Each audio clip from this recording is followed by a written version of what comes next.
여러분 안녕하십니까? 누리PD입니다. 자, 윤석열 대통령의 내란 1심 선고가 이제 눈앞에 다가왔습니다. 2월 초 혹은 늦어지면은 2월 중순인데요.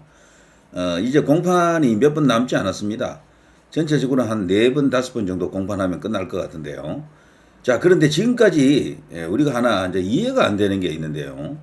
윤석열 대통령이 이 재판에서 이기자면은 계엄의 정당성을 인정받아야 되거든요. 계엄의 정당성. 물론 그 이유로서 저들이 30번 탄핵질을 했고 국정을 마비시켰고 행정부를 완전 그냥 올스톱시키는 어떤 그런 망동을 부렸죠. 그야말로 폭거입니다. 의회 독재, 국회 독재, 입법 독재를 마구 저질렀습니다. 걸핏하면 뭐 특검이고요. 걸핏하면 탄핵질이죠. 거기다가 이제 예산을 갖고 또 장난질을 쳤잖아요. 거기다가 감사원장까지 탄핵을 하지 않았습니까? 이거는 그야말로 이제 비상사태로 이제 보고 윤석열 대통령이 여기에 이제 대항하기 위해서 국가 비상사태라고 보고 비상대권을 발동한 겁니다. 그 계엄령이라고 하는 것은 대통령이 갖고 있는 오직 대통령만 갖고 있는 고유한 비상대권인데요. 자, 그걸로서도 충분하다라고 하는 분들은 윤 대통령 지지층이고 그렇지 않은 사람이 또 많잖아요. 이 사람들은 그걸로는 약하다 그래요. 그걸로는. 그러면은 뭐 하나 좀 필요하겠죠, 사실은. 저는 개인적으로 그것으로도 충분하다라고 봅니다, 일단은. 그렇지만 법정은 또 다를 수가 있으니까 만사 부려턴턴이라고요. 확실한 카드가 있으면 좋잖아요. 그때 계엄 상황을 보게 되면은 국회보다도 더 많은 병력이 갔던 곳은 어디입니까? 선관위잖아요. 선관위 연수원 이런 곳. 그러면 윤석열 대통령이 왜 계엄을 했는지 그 의도가 드러나 있지 않습니까? 그러니까 국회가 저지른 30번의 탄핵 때문에 계엄을 했다라는 것은 명분이고 진짜 목적 그거는 바로 부정선거 규명이죠. 그 움직일 수 없는 스모킹 건을 찾으려고 계엄을 했다라고 보는 게 맞을 겁니다. 그런데도 이해가 안 되는 것은 그동안 이 긴 기간 동안 1년 가까이 왔잖아요. 부정선거 언급이 절대 없다. 이거죠. 윤석열 대통령 변호인단 중에서도 윤 대통령 본인도 부정선거 언급이 없어, 아예. 이렇게 되니까요. 황교안, 민경욱 이분들과 함께 부정선거 규명운동 하는 분들이 굉장히 적잖이 실망하고 있었습니다. 왜 이걸로 싸우지 않느냐. 왜 부정선거를 거론하지 않느냐. 막 그런 거였거든요. 정면 돌파를 해야 된다. 이런 이야기인데 드디어 지금 뭔가 터지는 것 같습니다. 지금 보면요. 윤석열 대통령이 최근에 메시지를 하나 내는 게 이게 뉴스가 나왔잖아요. 전한길 씨가 하느님이 한국에 보낸 그야말로 귀중한 선물이다.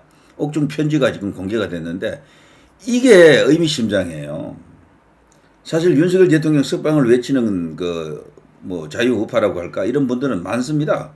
유튜브 안에도 많고 그리고 광화문 광장에도 있고 그랬는데 콕 집어서 전한길을 이야기하고 소년보 목사를 이야기한 겁니다. 이분들이 뭡니까? 바로 윤석열 대통령 탄핵 무효, 탄핵하면 안 된다. 그 운동을 대대적으로 이제 벌였던 이제 애국 세력이라고 볼 수가 있겠는데 특징이 하나 있죠. 특징이 바로 부정선거입니다. 특히 이 전한길 씨가 현재 가장 역점을 두고 그리고 이제 이 역사 강사 때려치우고 이걸 하게 된 큰 배경 가운데는 윤 대통령을 구하겠다 뭐 이런 것도 있지만 이건 부정선거다라는 자기 나름의 확신이 있기 때문에 이래요. 근데 부정선거가 이게 규모가 너무 크니까 너무 거대하잖아요. 지금 드러나 있는 그 내용 주장을 보게 되면 풀스케일이거든, 풀스케일. 때문에 이게 안 밝혀지고 있다라고 봅니다. 작은 이슈였으면요. 몇몇 지역에 국한된 부정선거였으면 벌써 드러났어요. 들통났습니다. 그거는 뭐 얼마든지 이렇게 수사를 통해서 바로잡을 수가 있는데 이 전체가 문제되는 거잖아요. 전체가. 이제 이렇게 되니까 여러 가지 어떤 어려운 그런 과정이 있고 그리고 또 저항 세력들이 있다라고 봐야 되겠죠. 그걸 이제 뚫기 위해서 윤 대통령이 계엄을 선포했다. 이제 이렇게 보면 되는데요. 자, 1심 선고 한 2달 정도 앞두고 드디어 이 부정선거 이야기가 터지는 것 같습니다. 고든창 모스탄에도 감사를 전했다. 등등. 이거는요, 윤석열 대통령이 이제 이 공판 과정에서 부정선거를 거론할 가능성이 굉장히 큽니다. 저는 일반적으로 지금 유튜브에 나와 있는 언론에 뭐 공개됐거나 아니면 인터넷 커뮤니티에서 돌고 있는 부정선거 그 자료들 있잖아요. 증거라고 하는 자료들. 뭐 그건 저도 다 알아요. 사실 다 봤고 뭐 여러 번 이렇게 생각도 해보고 그랬는데 그거보다도 더 이렇게 깊이 들어가 있는 어떤 충격적 어떤 내용을 갖고 있을지 몰라요. 가령 그 방첩사에서 포렌식을 했다라는 이야기가 예전부터 있었는데 뭐 결과는 나오지 않았지만 그것에 대한 최종적인 어떤 그런 결과물을 갖고 있는 분도 대통령이 아닐까라는 어떤 그런 어떤 희망적인 관측을 하는 사람들도 있는데요. 자, 그게 터지면은 대반전이 이제 일어납니다. 예, 그리고요, 이제 요거는 이제 일단 기사를 조금 보게 되면은, 윤 대통령으로부터 직접 편지를 받았다라고 전한길 씨가 전한길 뉴스에서 공개를 했는데요. 그 전문을 보게 되면, 윤 전 대통령이 전 선생님은 하나님이 대한민국에 보내주신 귀한 선물이다. 전 선생님의 안전과 건강을 지켜달라고 하나님께 아침 저녁으로 늘 기도하고 있다. 그리고 옥중이지만 제가 할 일에 최선을 다하고 있다. 이 좁은 공간에서도 하나님께 감사하는 마음으로 지내며 기도하기를 쉬지 않고 있다. 하나님은 이 나라를 절대 버리지 않을 것이다. 자유, 평화, 복음, 통일을 이루어주실 것을 굳게 믿고 기도하고 있다. 저를 위해 늘 기도해 주시는 전한길 선생님과 국민 여러분께 깊이 감사드린다. 자, 그러면서 이 기사를 보면요. 부정선거 음모론을 퍼뜨려 온 고돈창 변호사, 모스탄 미국 리버티대 교수 등을 언급하면서 감사와 안부 전해주시기 바란다. 그분들에게도 특별한 감사와 안부 인사를 전해달라. 그리고 공직선거법 위반 혐의로 구속된 소년보 부산 세계례교회 목사에게도 아침 저녁마다 주께 기도드리고 있다는 점 전해주시면 감사하겠다. 이런 말을 전했다라는 겁니다. 자, 이 편지에서 지금 윤 대통령이 보낸 메시지의 핵심이 뭐겠습니까? 단순한 감사치레입니까? 아니에요. 윤석열 대통령은 굉장히 전략적인 인물이다라고 봅니다. 저는 부정선거를 덜추고 있다라고 생각합니다. 이걸 수면 위로 전면에 등장시키기 위한 포석을 지금 깔고 있다. 이런 생각이 드는데요. 그걸 제가 어느 정도 확신할 수 있는 배경에는 이것도 있었죠. 김계리 변호사가요, 느닷없이 국회에서 국회가 아니고 법정에서 이런 질문을 합니다. 저도 질문 좀 할게요. 여인영 전 방첩사령관에게 부정선거 보고서 지시했죠? 딱 묻습니다. 제가 여인영에 대해서 논평을 2번 했는데요. 지금 우파 유튜버들은 여인영이 지금 윤 대통령에게 엄청난 어떤 그 계엄 재판에 있어서 긍정적 영향이 가는 그런 어떤 발언을 했다라면서 뭐 무죄를 확신한다 이런 식의 영상이 많이 올라와 있습니다. 유튜브 보면 쇼츠라든가 뭐 다른 데서. 저는 그때 그거 아니다 그랬거든. 이 사람은 윤석열 대통령에게 도움되는 발언한 게 없어요. 자기만 살기 위해서 자기 책임만 피하는 발언만 하고 지금 있는 거예요. 저 여인영은. 그러면서 윤석열 대통령을 막 씹는 거는 또 아니야. 그리고 자기 책임만을 면하는 수준에서 모른다 혹은 아는 것은 적당하게 또 말해주고 이런 상태거든. 근데 핵심 중에 핵심이 이거예요, 사실은. 이 부정선거에 대해서 뭔가 지시를 받았거나 혹은 내용을 좀 알고 있을 가능성이 가장 큰 사람이 이 사람이에요, 사실은. 방첩사령관. 근데 김계리 변호사가 이렇게 질문하자 이걸 얼버무리더라고요. 그것은 뭐 제가 알 수 있는 상황도 아니고 뭐 일반적인 어떤 그런 정도로만 알지 뭐 별로 뭐 아는 거 없다 이런 식으로 이야기합니다.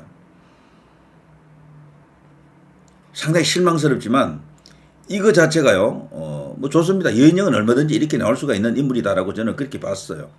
문제는 이제 윤석열 대통령이 새삼스럽게 그 편지를 통해서 고돈창이라든가 모스탄 이분들을 거론했다라는 것이고 김계리 변호사가 거의 같은 시기에 이런 것이 터진 겁니다.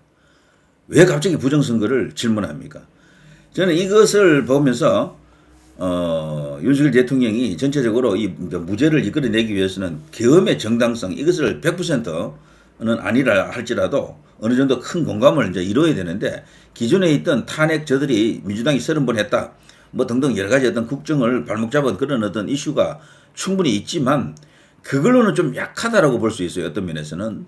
그래서 마지막 쇄기를 받기 위해서 드디어 부정선거 이슈를 들고 나오는 게 아닌가 이런 생각이 듭니다.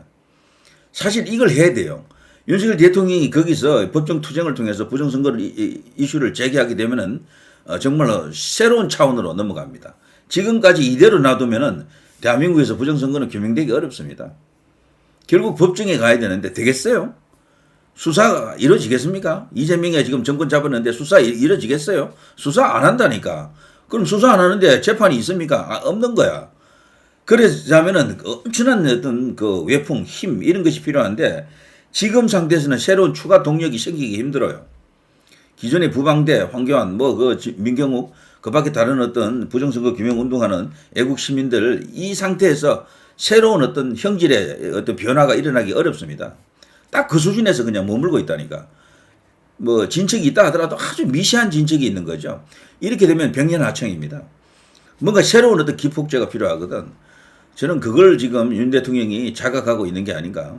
원래 어떤 계획한 바가 있었는데 지금 시점에서 이걸 이제 펼친다, 끄집어낸다.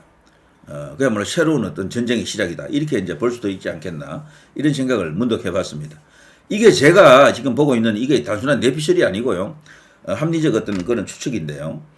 이게 맞다면은 이제 재판도 그렇고 대한민국 정치 상황 자체가 새로운 국면으로 접어들 수도 있다.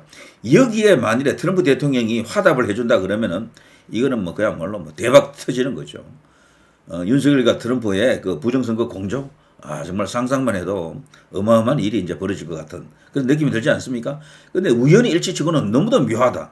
김계리 변호사가 지금까지 말하지 않다가 갑자기 왜 이현영에게 그 방첩사에서 그때 당시 계엄군을 보내가지고 그 순간이 그 서부 쪽으로 갔잖아요. 그리고 방첩사가 실질적으로 그 계엄 사태에 있어서 핵심적인 역할을 한 겁니다. 대통령, 김영균 장관 바로 방첩사로 이어지는 이 라인이거든요.